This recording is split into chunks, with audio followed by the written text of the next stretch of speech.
hablaremos del temerario plan de Jacobo II de Inglaterra. Ya vamos a ver. Así que ubiquémonos rápidamente en Inglaterra a mediados del siglo XVII. Como sabemos, Inglaterra era protestante desde el cisma provocado por Enrique VIII más de un siglo antes. El rey de la famosa restauración, que fue Carlos II, murió en el año 1685. Estaba rodeado por sus cortesanos, bebiendo y jugando, cuando tuvo un ataque de apoplejía que lo dejó inválido. Los médicos le dieron unos remedios que resultaron más bien torturantes, y empezó una agonía que no duró mucho. Cuentan que Carlos II no permitía que nadie lo viera y se disculpaba todo el tiempo por la incomodidad que podía ejercer sobre los demás con su estado. Cuando supo que estaba por morir, pidió que lo encerraran en una pieza porque decía que la muerte lo avergonzaba. Murió y no dejó herederos legítimos, y eso era un problema. En realidad, el heredero pasaba a ser su hermano Jacobo, que había abandonado el protestantismo y se había hecho bautizar por la Iglesia de Roma. Tan ferviente católico era Jacobo, que cuando su hermano Carlos estaba por morir, hizo entrar disfrazado a un sacerdote romano al palacio para que le diera los últimos sacramentos. Nunca se supo si Carlos II aceptó aquellas extremas unciones. La cuestión fue que en 1685 Jacobo se convirtió en rey. Ya desde el comienzo de su reinado, Jacobo intentó reconciliar a los ingleses con su antigua fe, y se armó naturalmente un lío tremendo. Dicen los cronistas que Jacobo era un hombre obstinado, extremadamente austero y bastante despótico. Realmente esto no lo hizo simpático ni atrayente para nadie.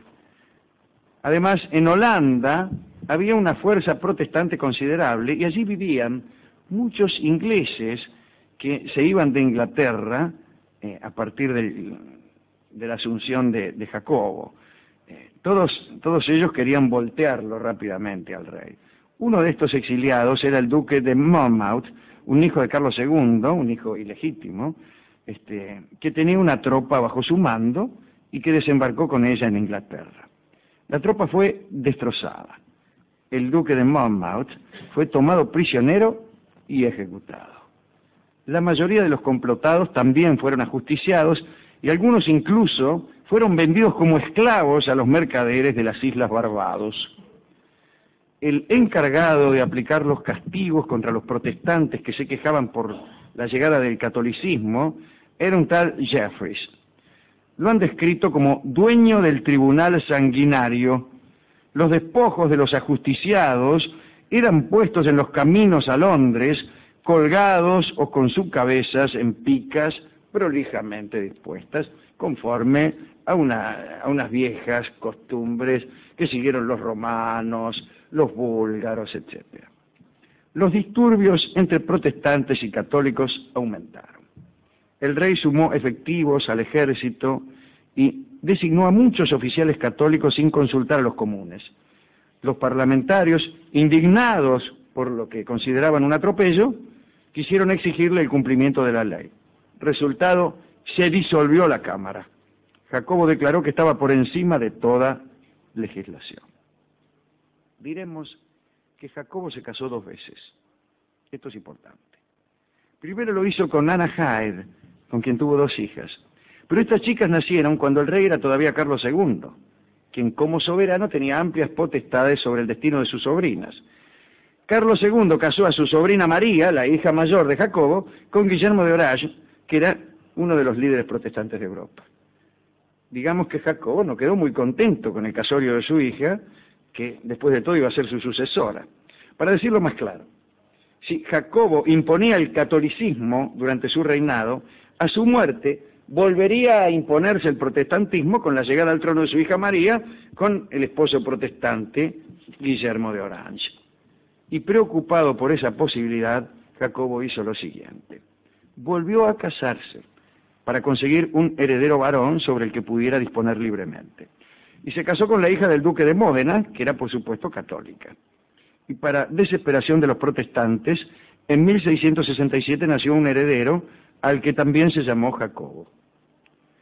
Los opositores, indignados, dijeron que en realidad la reina había fingido un embarazo, que funcionarios del Papa habían introducido un niño en el palacio para fingirlo heredero real, y esa duda no se descartó por muchos años.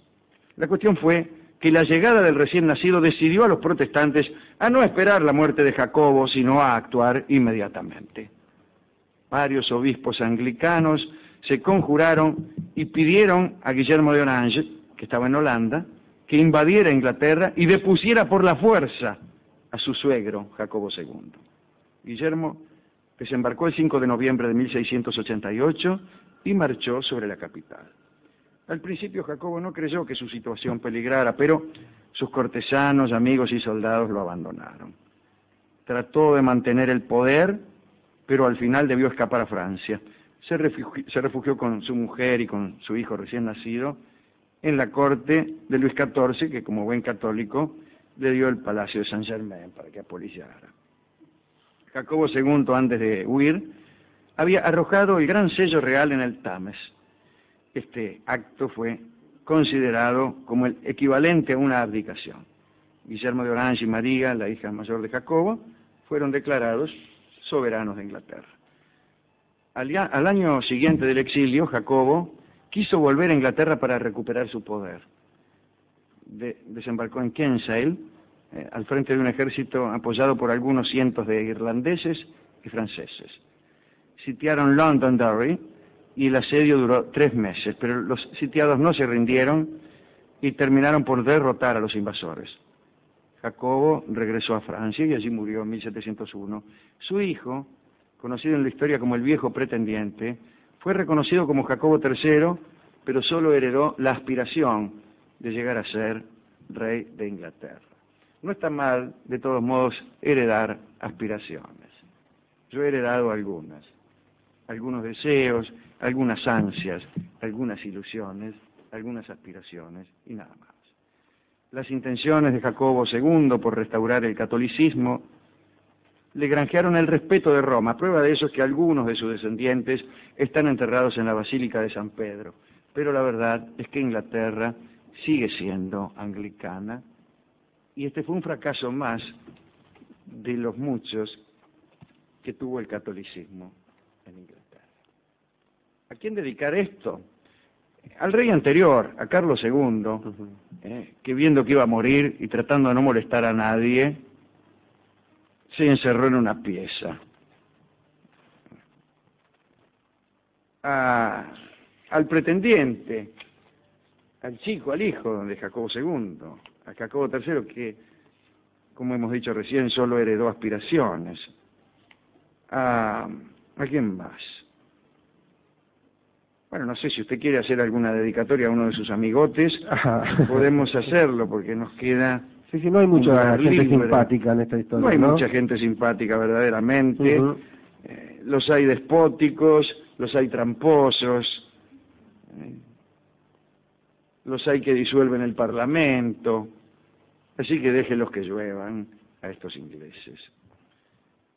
Hemos ido a la discoteca y conversamos largamente con el encargado, contándole esta historia y otras historias de personas que habían querido recuperar el catolicismo en Inglaterra. No se conmovió el discotecario y se negó a darnos sus mejores discos. Finalmente aceptó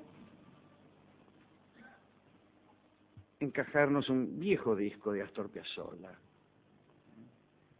El tango se llama Se Armó, y el discotecario insistía en que don Astor había tenido presente el conflicto de religión en Inglaterra y que después de mucho leer estos asuntos había escrito el tango Se Armó. Ninguno de nosotros le creyó, pero como ya comenzaba el programa y no había otro disco, fingimos creer que el tango Se Armó, que toca Astor Piazzolla y su orquesta típica del 48, ha sido compuesto en homenaje a Jacobo II.